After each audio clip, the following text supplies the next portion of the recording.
Hello again, it's Ken with another look at my collection. It's the best decade, 1970s this time, and it's 1978. As always, this is my personal favourites from that year, based on memories and when I bought them and likes and dislikes. So it's not like the best selling or anything like that. As always, any comments are gratefully accepted, bad or good. And if you do like what you see, so please subscribe. Without further ado, we'll push on. So it's 10 albums that I particularly liked from 1978, with a few bubbling unders as well at the end. So without further ado, here we go. First up is Judas Priest, Stay in Class. One of my first introductions to Judas Priest, and the tracks I particularly like on here are Beyond the Realms of Death, Exciter, Better by You and Better by Me. Anyone who knows anything about Judas Priest will know that Better by You and Better by Me was led to a court case where a fundamental Christian group in America sort of took them that there was some lads unfortunately committed suicide, and there was some theory about that it was suggested by playing that track backwards that they were told to commit suicide, which I think Rob Halford said a great comment at the time is, if we're going to put a backward message, it'd definitely be buy more records, which I found was very pertinent to the comment for that case. So that's Stay in Class.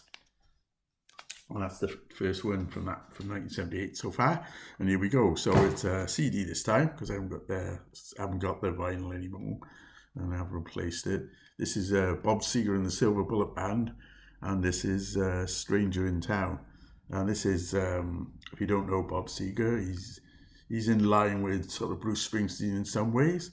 I think he's a fantastic, underrated performer and writer. Everything really about him. I love Bob Seger. I got loads of CDs. This is his peak for me.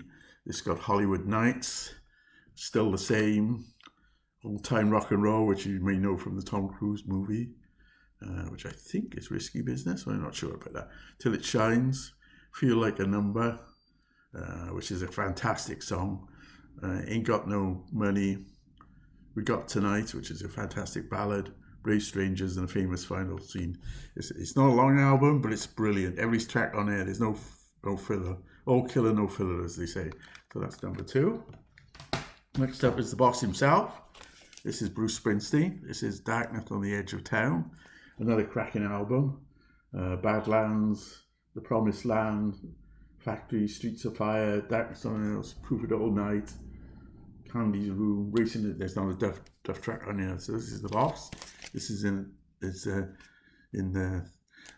all these albums chronologically as much as I could do it. This is how they come out. We'll do this year. So there you go with Bruce. That's on the Edge of Town. Next up, there's a few live albums in this year. It's not these spread everything in compilations will make appearances at some time. This is Thin Lizzy and Live and Day. This is one of the best live albums released. There are quite a few in the 70s, but this is top notch from the cover to the song selection. Everything about it is it's just exciting. I remember buying it and it was astounding. You know what I mean? Cowboy song, Dancing in the Moonlight, Jailbreaker, just endlessly good. There's been some controversy over redubs and all that sort of thing with it, as there is with a lot of live albums. But it stands up, I think, as just a great album. Next up is The Cars. I think this is a great album as well. This is The Cars' initial album. It's just called The Cars. It's got I saw them on Top of the Pops. That's where I come across them, singing My Best Friend's Girlfriend, and also Just What I Needed. I think there's some great songs on here. Moving in Stereo, All Mixed Up, Don't You Stop, In Touch. I'm in Touch with Your World. So if you like power pop, post punk, or whatever, if you want to listen to that, that's a cracking album. Some old favourites coming back in again. The Rolling Stones, Some Girls. This was a return to form. It was seen that as the time. And people were saying, like, when they're going to retire then. And here we are all these years later. God knows how many years later. And a slightly funny story. I remember 1990 they came to Cardiff, which is not far from where I live. And I remember thinking at the time, I mentioned it to somebody, God, we better go and see him because this is probably the last time they were. This was 1990. Oh my God, they're still touring now, for God's sake. How do they do it? It's the Rolling Stones, it's Some Girls, and there's some outstanding tracks on here. Never afraid to do a bit of experimentation, like with some of the tracks. As you know, Miss You was a disco type track with a Stone's Edge. So they got a controversial cover as well there. This is a reissue and a half-speed masters they picked up a few years ago. There you go. Dire Straits is next up. Their fantastic debut album with, of course, the classic Sultans of Swing on it. Breath of Fresh Air. I still play this a lot. It's again with a very brilliant track listings. They're not left on this. It's obviously their first album, so yeah, nice cover as well. So there you go. That's Dire Straits with the lads on the back there, with David Mack's brother in the band at that time, before the family rift set in, I suspect.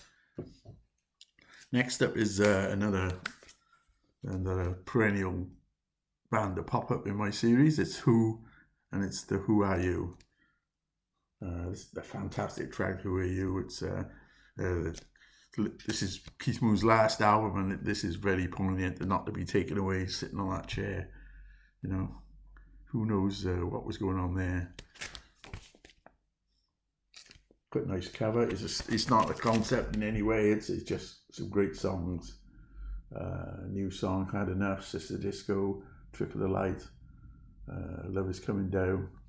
It's nowhere near their best album, but it's a great rock album. Another live album coming up now.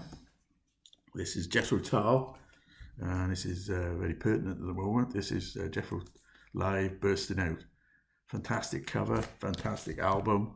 I received the box set a couple of weeks ago. Been playing that a lot. Fantastic set that is. Highly recommended, as all their deluxe editions are. So there you go. Fantastic lineup. No Lullaby, Sweet Dreams, New Day Yesterday, some flute improvisations.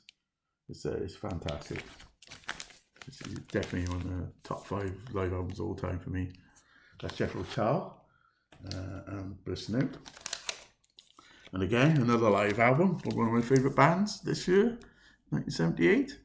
It's a Some Enchanted Evening. This is my original copy bought on original release. My favourite too is ETI, Going Into Astronomy. It's a fantastic version of Astronomy. Of course, Don't Feel the Reverse on you. There's a couple of surprises, Kick Out the Jams, and We Gotta Get Out of This Place. Godzilla's on there, and Are You Ready to Rock? It's a very, I love the cover. It's one that goes into my frames quite frequently to display. Brilliant. So that's the 10. That's the 10 albums I like the most from that year. And as with all these, I probably could do this in 3 months' time, and I might be, another one might sneak in. So I always like to have some bubbling ends, so to speak. First up is Kate Bush's first album, The Kick Inside. Great cover. What an artist appearing on the scene. Obviously, there's the backstory with David Gilmour, sort of championing her, and I think he produced this. Someone correct me if I'm wrong. I can't see it on the sleeve. It must be there somewhere on the back lyrics there. But what a phenomenon she was. Well, she still is, but obviously was quite new on, which was very new on the scene there. So there you go. That's Kate Bush, The Kick Inside. Wuthering Nights, of course, is on there, and my particular favourite, The Man with the Child in His Eyes. Genesis, and then there were 3. Steve Hackett's leaving the band. This is the start of a change going on here. Well, not an immediate start, but excuse me. sort of follow you, follow me. But I like it. It's not my favourite Genesis album by no means, but it's still an album I do listen to. And finally, in this roundup of 1978 favourites from myself, it's Rush and its Hemispheres. Still in their pop, prog pomp. Long tracks on here. The Cygnus X1 book completes itself on here, following on from Farewell to the Kings. And there's The Trees and Circumstances and other tracks on there. Brilliant. Nice cover again, really proggy. So that's my selections from 1978. I'll be along next month with another year, another time. So as I said, any comments, groups accepted, and I'll see you next time. Thank you.